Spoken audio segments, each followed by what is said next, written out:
Hey, salutations les amis, bonjour et bienvenue dans cette nouvelle vidéo. Aujourd'hui nous allons parler insecticides, pesticides. Alors, je vais faire référence à certains articles, je vais faire référence à certaines images et certains diagrammes tirés de Wikipédia et de bastamag.net, que je remercie pour leur graphique. Et donc, ce que je vais dire ne sont pas des faits réels, ne sont pas des faits d'actualité ou des fake news, mais sont tout simplement des réflexions sur des théories, sur ce qui pourrait éventuellement être en train de se passer.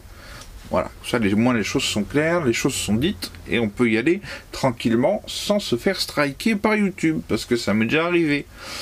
Censure sur YouTube, attention, ça rigole moyen. Hein. Bref.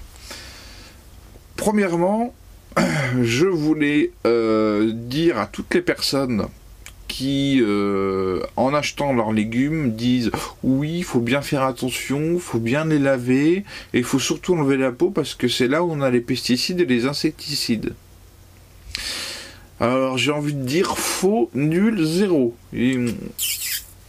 Non, rien.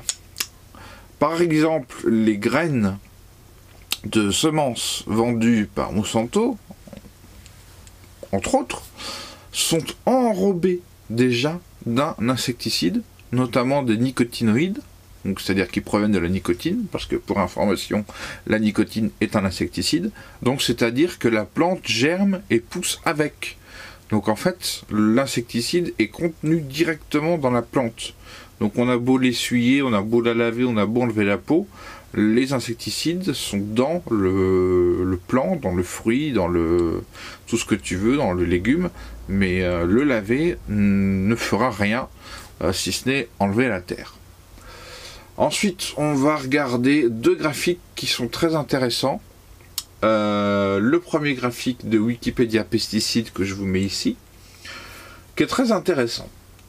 C'est un graphique en fait qui nous montre le nombre d'espèces résistantes aux pesticides chez les insectes, les pathogènes de plantes, parasites, champignons et les mauvaises herbes. Et donc 1950, c'est là où on va commencer à avoir une industrialisation de l'agriculture, mais surtout plutôt dans les années 70. Et là, on voit que monte en flèche, la résistance des espèces aux pesticides, insecticides, etc. Maintenant, on va regarder le deuxième tableau, et contrairement à ce qu'on pourrait croire, l'usage des insecticides n'est pas sur la pente descendante, mais plutôt sur la pente montante.